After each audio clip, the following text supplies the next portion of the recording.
including mobile devices, including handheld cameras and mini cameras. We'll have a transcript of this media availability session available almost immediately after it concludes, and we'll have video as well. Good morning, Coach. How are we doing? Hey, good morning. How are you? Good. You want to give everybody your thoughts for this morning, and then we'll take some questions. Yeah, good morning, guys. Excited to be back in front of you. I think I got to take this time before I get started. Our women's team is playing today in Cleveland against a very good South Carolina team, and I want to wish Coach Moore and the Lady Wolfpacks really good luck. Really good team, and I have enjoyed their season and watching them, and can't wait to watch them play today. So on that part of it, go Pack. Our guys are we're excited about the opportunity, as you guys know, and I think it's starting to sink in with some of our guys that there's only 4 teams left in the entire country, and we're one of those teams, and looking forward for the opportunity of playing against a really good Purdue team and well coached and really good basketball players. And so looking forward to obviously our last opportunity to practice today, and then obviously the game tomorrow. Thank you, Coach. We have 4 microphone attendants out among the crowd of reporters this morning. If you have a question, please raise your hand. We'll take one up front on the left side. Yes, sir? Hey, Coach. 3 high school coaches in this Final Four. I'm curious, how inspiring do you think that is for other high school coaches watching the journey of yourself, Danny Hurley, and Nate Oates? And in some ways, is it more challenging coaching high school than even coaching at this level? Well, I just think it shows you that you can get a foundation from anywhere, and you got to start somewhere. And I hope this is inspiring any high school, any AAU coach that thinks that he cannot make it to this level to be able to coach. Some of the best coaches in the world are high school guys, and they're doing the same thing that we're doing, but they're not making a lot of money to do it. And certainly, when you're at that level, some coaches just get a stipend of maybe $2,000 or $2,500 to do their job, and they do it for the love of the game. And I think that's what's so special about it. And I hope that, I'm an inspiration to anyone who's sitting there thinking that they can't make it because they can. And the other 2 guys, too. We got to talk to Matt Painter. I'm not sure why he didn't start at high school, but we got to have a conversation with him about that. Let's get him a microphone for the follow-up. I was just curious, did you ever come to this event to network? Because I know that's a big thing for high school coaches. Yeah, absolutely. I mean, I came here when I was at Hargrave Military Academy plenty of times, and I was doing it in a different way. I was trying to network in case they had a kid that didn't make it, who would send them to prep school for me, but also for future opportunities. Coach, we'll head over to the right side, midway back. Dan? Kevin, hey, Dan Walken, USA Today. Another Hargrave question. When you were there, obviously you had everybody coming to recruit your players there. What did you learn about just the recruiting process and how to be a good recruiter from the people who were coming to Hargrave to try to get your players? Well, I learned that you needed right away to run a good program. We were military school, not the most popular place for kids to come. We were able to convince some guys to come through Hargrave, obviously take care of their academics, and then have a chance to be able to recruit it at a high level. And we were averaging about 10 or 11 Division I guys per year. But we saw who's who of college basketball. And it was funny because when I first got my first college job, kind of had a cheat sheet because I knew everybody's sales pitch and what they were talking about. When I went to Marshall, I knew every mid-major coach and what he was talking about their program, and then doing the same thing when I went to Louisville as assistant coach. So I learned so much. I learned how to, put together a practice plan. I learned how to recruit, but I also was able to watch some guys who came through to recruit our guys and be able to see how they interacted and what they did, and I wouldn't pass that experience for anything. It was really a great experience for me. It was a great foundation to help me grow to where I'm at today. Coach, we'll go to the back of the room, left side. Kevin, Rod Baxley, Fayetteville Observer. How would you describe what Jaden Taylor's provided for you guys throughout this season and the role he's played? Yeah, that's a great question. Probably a little bit unsung hero. He started for us, then he's coming off the bench. He's been really, really good for us defensively. I think he's one of the guys that really anchors our defense and, gets involved. But he's had some stretches that may have not been talked about like some of the other guys where he's had 5 or 6 games where I thought he's really played well. He's really grown. I think, when, he came here, he was trying to do too much. And now he's comfortable in what he's doing and handling the basketball and getting out in transition. And but I tell you what, he's another guy that's been so important to our run. If you have a question for Coach Keats, please raise your hand. We'll send a microphone attendant in your direction. Up front on the right side. With all the camera and theatrics following this event, what are you doing to not only let your team enjoy the fun, but also keep their head focused on the main goal and why you're here? Oh man, we have less cameras on us now than we have. They film each other every day. It's, that changes. It used to be different, but when you got Snapchat and you got Instagram and you got everything, these guys are so used to being in front of a camera. They're okay with it. We're gonna enjoy it because I've asked them to. I talked about yesterday being 50-50, business and pleasure. Today, we should be 75%. So if you see somebody that's having too much fun, it's supposed to be 75% today, business and 25% fun. But I think our guys enjoy it. And I'm happy to see some of those guys. And, I have to go back and look at a couple of them because I'm not sure they should be dancing in front of the camera because a couple of those guys can't dance. Just a reminder, no video recording in the main interview room, and please identify yourself by name and media outlet before your question. Up front in the center. Jacob Saliga, Arizona Varsity. Coach, statistically, the Wolfpack entering the tournament were one of the lower ranked rebounding teams in the conference. Entering the tournament, we've seen the team rebounding as a whole really take a step. Do you feel like the emphasis on that during both the ACC tournament and throughout the tournament has helped create extra opportunities on the offensive end and has helped contribute to your defense really stifling opponents during this run? Yeah, we had a couple things that we really needed to correct, and one of them was rebounding. Obviously, we try to win the turnover battle by forcing steals, but we were giving up a lot of offensive rebounds, so we were losing that battle because people had second chance points. Going into the postseason, we wanted to clean up our transition defense, which we thought wasn't very good. Rebounding was another one, and then being really stingy defensively and guarding the three-point line. I think those 3 focuses are the reason why we're here today, because we got better in those areas. In the second row toward the right. Hi, Coach. Tom Bruce, Sports Illustrated Fan Nation. You got a lot of transfers on your team this year. I was curious if you could take me back to the summer, when they all sort of arrived. How did all that work in regards to getting those guys to know each other well and all that? Was that more on the other players who were already there or coaches, or how did all that work out for you guys? Yeah, we have 7 transfers and 1 freshman, and I'm trying to figure out how to get some type of chemistry in the summertime. Fortunate for us, the year before, we took a foreign trip to Bahamas. We had 10 days of practice. We had a chance to play against some really good teams.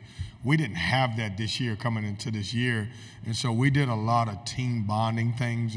We went back to my old stomping grounds, Wilmington, North Carolina, and spent 3 or 4 days down there and trying to come together and doing stuff on the beach and hanging out and practicing down there. So we try to create some type of chemistry because I'm one of those coaches that feels like if you have great chemistry off the court, you're going to have it on the court. So we did a lot of team building things. We brought some people in to talk to our team and talk about teamwork and all of that stuff. If you have a question for Coach Keats, please raise your hand. We'll send a microphone in your direction.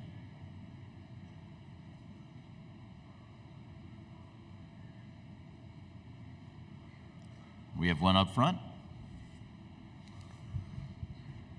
Hi, Coach. Adriana Sparks with NAC Sports. Diarra is observing Ramadan this month, as you probably know. He's very devoted to his faith. Would you say that that's a reflection of who he is as a teammate and as a player? He's amazing. I mean, he has stayed very true to his faith and true to his teammates. What he's doing now is incredible. The numbers that he's putting up and obviously how he's playing and the personality that he's become and how he's working with his team and, going through everything that he's going through and being able to perform at the highest level, that says a lot about his character. And, it's funny, I've seen him grow from the time that he's gotten here to now, and it's been an amazing journey to watch him, come out of his shell. We do have a few more moments for questions for Coach Keatts. In a few moments, we're going to invite our students from the Full Court Press program to ask Coach Keatts some questions, and also NC State student athlete DJ Burns. So media will lose their opportunity with Coach Keatts in just a few moments. If you have some questions, we'll take them. Coach Mark Ziegler, San Diego Union Tribune, apologize if you've been asked this. Do you consider yourself a Cinderella, given your seed, or do you not, considering what conference you belong to? We don't. I mean, we play in the best conference in college basketball, and we know that. And we just, I would say this, it's weird to say this, is when we were 11 seed and we played Texas Tech, who was the 6th seed, I really didn't think it was fair to either team. I didn't think, if I'm Texas Tech, I'm like, as a 6th seed, why am I playing against NC State? And then I'm saying to myself, with the run that we had, I thought we could be possibly an 8 or 9 seed going into the tournament. You don't win 5 games in 5 days and beat the teams that you beat and then, get 11 seed, which is fine. We're happy to be here. But I don't think that we're Cinderella. I think if you ask anyone that we played, they would probably say the same thing. But if that's what it takes, we'll be okay. I will say this to you: round of 16, we were possibly ranked the 16th team. Round of Elite 8, we're the 8th team. Final Four, we're the 4th team, and so it's kind of worked out for us. So. We'll take whatever name that we get, but we believe, and obviously we came here to have the opportunity to cut the nets down, not as a Cinderella, and we'll take whatever they give us. Question up front. Hi, Coach Keatts. Ava Nichols, NAZ Today. I'm just curious, have you been to Arizona before? What are your thoughts, and how special is it for the team to be traveling so far, kind of coast to coast almost? Yeah, I have been to Arizona before, and I love it. I mean, this is great. I mean, everybody, I would take this moment to say that everybody here in Arizona has been tremendous to us, and we've become, more of the fan favorite. And DJ Burns has become more of the fan favorite, and but I love it here. I mean, number one, we've had great weather. I'm one of those guys, if you can give me great weather, I'm already going to love you a lot. But it's been a great place, and the folks here that are running everything have taken care of us in the right way, and they've got one more job to do. They got to help us get a win, and then I really tell you how much I love it. Yeah. Coach up front in the center. Brett Friedlander, Saturday Road. You just mentioned DJ. All the attention, all the hoopla around him. Does it mind you a little bit of the attention that Zion Williamson got a couple of years ago? I mean, is that kind of the depth of it, and how is he handling it? I mean, are you worried that possibly he can get overwhelmed by it? No, now I will say this: when Zion was here, I never paid any attention to it. I don't even know if I even went to that Final Four. I can talk about DJ. I think he's handling it great. I mean, this is who he is. I mean, he's eating this stuff up. He'll be up here beside me, and he'll be smiling, and he'll be laughing, and but he's a tremendous personality. And, I said this to all of our players before we got here, that March is for the players. Now I got to say the same thing about April. It's for the players. It's, as coaches, I'm going to pull the strings and I'm going to sub some guys in. But you make your name in the NCAA tournament as a player and personality. And it's just so many personalities that I've seen over the years in this tournament. And DJ Burns is one of the biggest personalities that we're ever going to meet. Yeah. Is there a final question for Coach? In the back toward the right. We can take these two. How's it going, Coach? Jake Seymour, WCSN. DJ Horne obviously transferred from ASU to NC State this year. Just when you were kind of looking at him in the portal, what were some of the things that kind of stood out and made him a good fit for the team this year? Well, it was two things. He's a hometown guy. And so getting him back to Raleigh, I thought that was very important. But his ability to score the basketball, you know, we lost to Quavion Smith and Jarkel Joyner, who were really good players who led us to the NCAA last year. And I had to go out. I knew I couldn't replace both of those guys, but I had to go out and at least try to replace one. And when we looked in the portal and I watched enough stuff and synergy on DJ, I knew that he could be a guy that could come in. And we talked about our system. You know, here he averaged about, 12, 13 points a game, but I knew our system would, be able to add about 4 or 5 points to what his average is. But so excited to have him. I thank you guys for giving him to us. We needed him, and he's done a great job for us. We're going to welcome in DJ Burns at this time while the big fella ascends to the top of the dais. We'll take another question for Coach on the right side. Oh, there he is. Hey, DJ. You go ahead with your question while DJ settles in. What are you sitting here? Coach Scott Sanduli, Cronkite Sports. In your opinion, there's a lot of parallels between this team and the 1983 championship squad. What kind of presence have any of those guys had with this team, and how do you go about kind of making your own history this weekend? Yeah, I think they've had a great influence on our team because they are willing to share their knowledge and their love and talk about their team in '83. Like when you hear their stories, it's unbelievable. Not only the '83 team, but the '74 team too. We had a banquet where we had a chance to sit there and listen to those guys and guys like Tommy Burleson and David Thompson, and just to share their story. I hear from all of those guys through text message or a phone call. Is it the same? I don't know that. I wasn't there. I do think our guys are creating their own situation. But we will be blessed if you get a chance to be mentioned in the name in the same sentence with the '83 team. That's not a bad thing. That's actually a great thing. But I do think that we're creating our own moments. We'll take one final question from Bill up front to the right, and then we're going to begin our questions with our full court press students. That's going to be everyone in this room with a black lanyard. So go ahead, Bill. Hey, Coach. Bill Roden from ESPN. I'm just curious. I know you've been asked this question, you'll probably be asked this question for the next 20 years, but about the portal.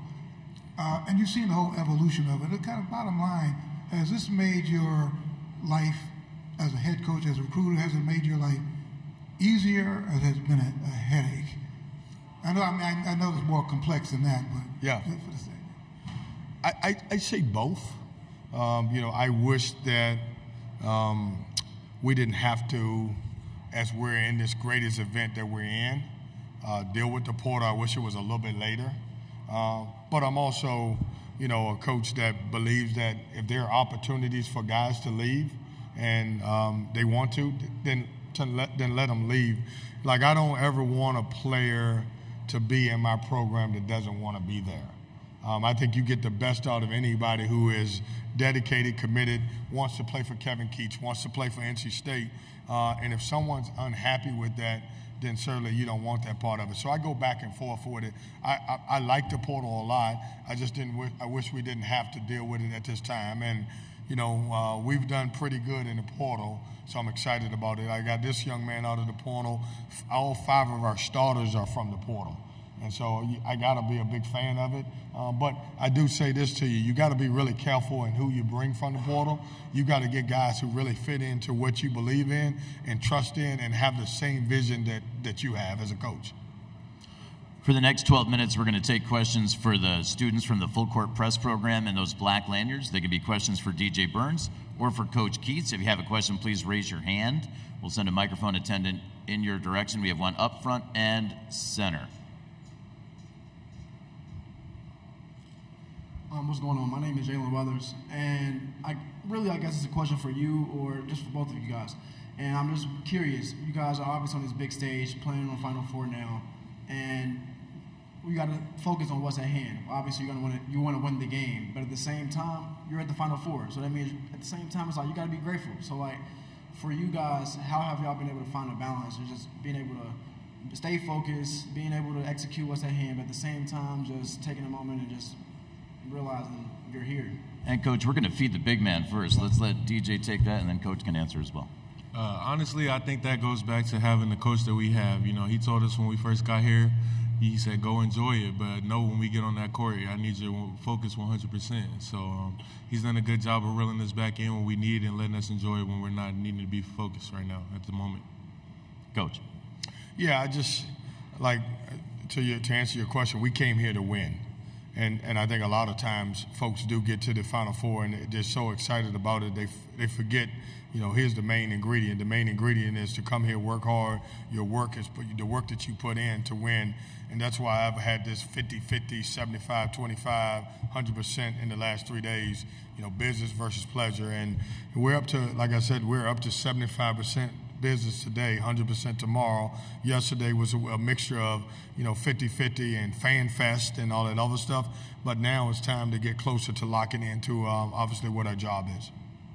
We're taking questions right now for those individuals with the Full Court Press program. If you have a black lanyard, you can raise your hand. We'll send a microphone in your direction. On the right side. Hi guys, my name is Melody. I just had a question. It's your second year coaching this team, and you also have your son on the team. I'm just wondering if that has been more of a motivation to really show out for this team and, you know, do great by your son and your team that you have brought to the Final Four. Yeah, I have my son on the team and very grateful to have him. I have one problem with my son being on the team is his mom. You know, she's the only one that, you know, has the ability to be able to complain to me 24/7 about her child. I'm teasing. No, it's been great. It's rewarding. It's not an extra motivation. It's you know, obviously, you know, my son, you know, he's been around basketball forever. He understands. He wants to win just as much as I do. He is in the locker room. He is part of these guys, the memories that I am creating, but he's creating great memories with his team, and I think that's so special too. Was there a follow-up from the left side of the room that we can accommodate at this time? Or? We'll take questions from the individuals from the Full Court Press program. If you have a black lanyard, raise your hand. We have another question up front in the center. So I know the job isn't complete yet, but so far in the tournament, inside the game or outside the game, what's been your favorite moment so far with being in this tournament? That question's for DJ. I would say, as far as the tournament, either after the Marquette game, you know, celebrating with the fans, or after the Duke game, you know, just the love, seeing how these people are out there crying, man, you know, because we're winning games and doing stuff that hasn't been done in 30 or more years, you know. I think it's just awesome to be able to bring the culture back to, you know, Raleigh. Coach, do you have a favorite tournament moment so far? All of them my favorite. You know, we've had 9 elimination games, and they are all my favorite. You know, touch on to what DJ said. When we got back to campus after, you know, making the Final Four, after beating Duke in the Elite Eight, you know, it was simply amazing. Our campus was on complete fire. Everybody was just pumped up because of the fact that. You know, so many of our students, so many of their parents had not had a chance to experience what folks experienced in '83.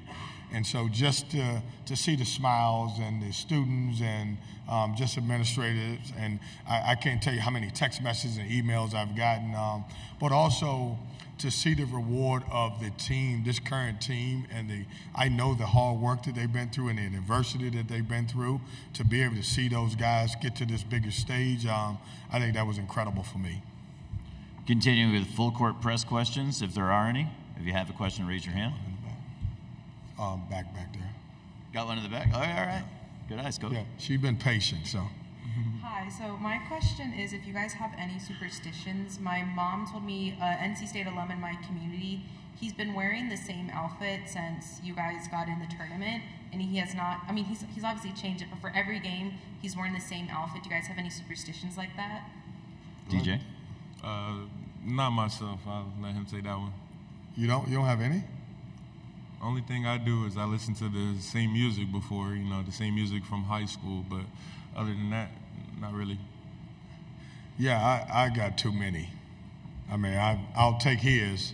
I'm wearing the same shoes that, you know, I've wore for the 8 games, and I listen to the same music that, you know, I completely, you know, every trip I go, I listen to Marvin Sapp. and the best of me, and you know, those things. I listen to some gospel music, and but I do the same thing. I go to in each place that we've been, I eat the same lunch. I got to figure out where I'm eating today because I'm gonna eat there tomorrow. And I kind of like to do it peaceful. I do it by myself. And so if you're all seeing me eat lunch, just give me 45 minutes and let me enjoy that lunch, because it's I'm preparing us for a win by doing that, just so you know. But coaches, we're creatures of habit. We got so many of them.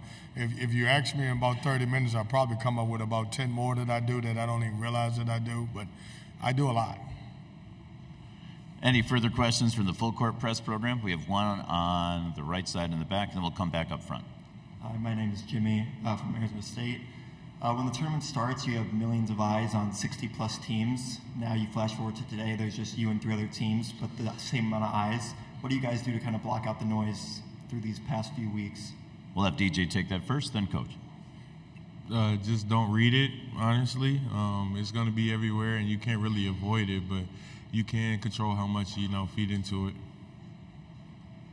Yeah, I think you just stay locked in. I mean, you know, I saw something the other day that our Duke game was one of the highest viewed games in a long time, and you know, I think it's a little overrated, because I think when you get on that court and there's 5 guys on the court and there's another 5 guys, I think you're locked into those guys and don't really worry about what the outside world is thinking. And our guys have handled every moment as great as it can.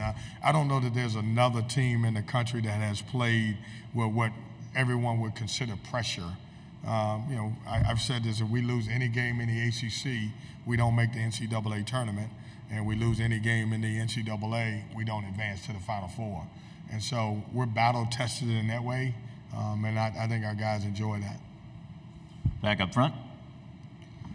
So I know you was talking about Marvin Sapp, man. So for you, though, or really for both of y'all, what's your go-to song now that y'all was saying y'all listen to the same music?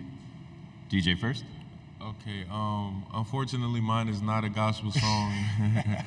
But when I first walk onto the court, the first song I always play is Just Bars by G Herbo. That's my favorite rap artist. Coach? My go-to songs are Never Would Have Made It by Marvin Sapp and The Best of Me.